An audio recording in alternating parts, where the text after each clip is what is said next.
Muito bom dia, meus irmãos, graça e paz do Senhor Jesus seja com todos vocês. Uma ótima quinta-feira para todos nós na presença do Senhor, né? No confinamento dos homens, mas na liberdade do Espírito. Amados, eu quero começar nessa quinta-feira uma série aí de pelo menos dois ou três vídeos, né, que vão se seguir aí nos próximos dias para falar de um assunto que tem me chamado a atenção de forma negativa nesses dias. Com a questão do coronavírus e tudo o que está acontecendo no nosso país, nós temos nos deparado principalmente na internet com algumas expressões que são muito estranhas ao nosso dia a dia, como por exemplo culto online, ceia online, e isso é preocupante porque o que tem se perdido de vista é a comunhão da igreja, comunhão essa que é muito, muito importante. Então, eu queria responder uma pergunta, né, que me foi feita, né, como continuar tendo comunhão mesmo nesse período aí de coronavírus.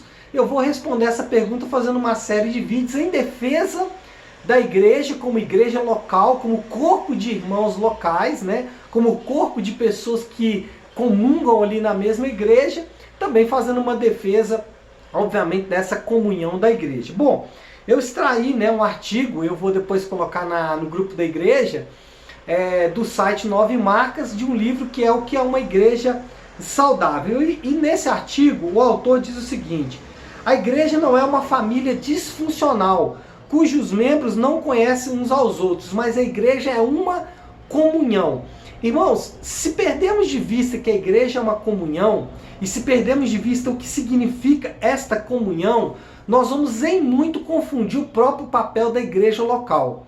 Quando falamos em comunhão, não é algo que nós fazemos, isso é muito importante. Porque o que se prega por aí é que comunhão é quando um ou outro crente se junta para poder fazer um almoço, para poder conversar sobre alguma coisa que eles têm. E na verdade a primeira comunhão que nós temos é a comunhão do corpo de Cristo. O que é isso?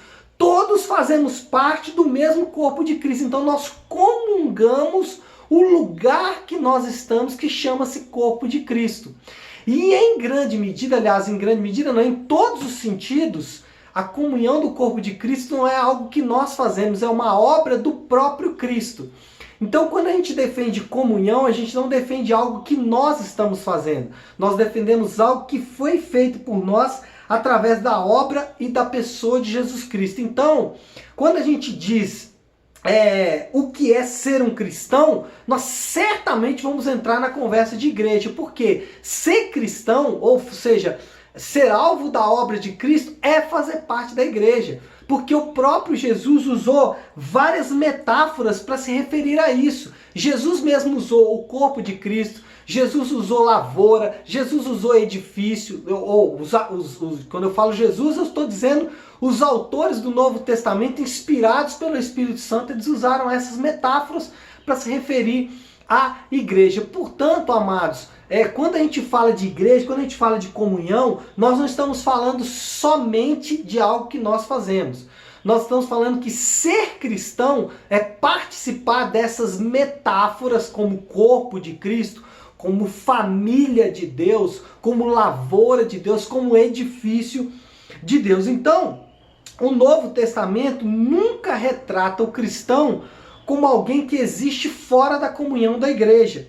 Ou seja, no Novo Testamento, sempre o cristão, ele fazia parte de uma comunhão da igreja, fazia parte de um corpo de irmãos. Basta você ler de Atos até Apocalipse, a palavra igreja como corpo de irmãos local, a palavra igreja como corpo de pessoas reunidas com o mesmo propósito, no mesmo endereço, é muito claro, é muito efetivo. Então, essa união universal, que é chamada de igreja universal, né? Porque aí uma das coisas que a gente ouve com muita frequência é que não, eu sou parte da igreja invisível. Ok, você é parte da igreja invisível, mas a igreja invisível se manifesta numa igreja visível. A igreja invisível, ela aparece em algum momento como igreja visível. Você vai ver essa igreja local vai ser atuante, vai ser viva.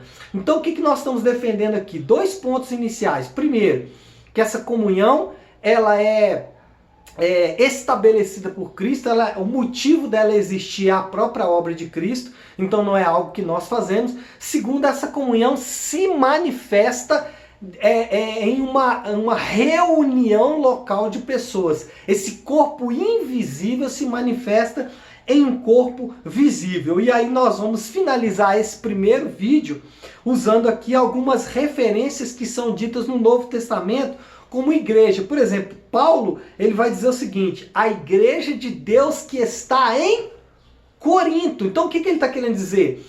Aquela igreja invisível de Deus que se reúne num local específico. Ele fala isso também sobre as igrejas da Galácia, ou seja, várias igrejas de uma região que se reuniam em um endereço. Portanto, primeiro, comunhão não é baseado em algo que fazemos, mas na obra de Cristo. Segundo, ela precisa se manifestar em um corpo local de irmãos. Ela precisa se manifestar em um corpo local de crentes que se reúnem num lugar determinado. Então, esses dois primeiros argumentos para nós iniciarmos aí essa primeira discussão, ok?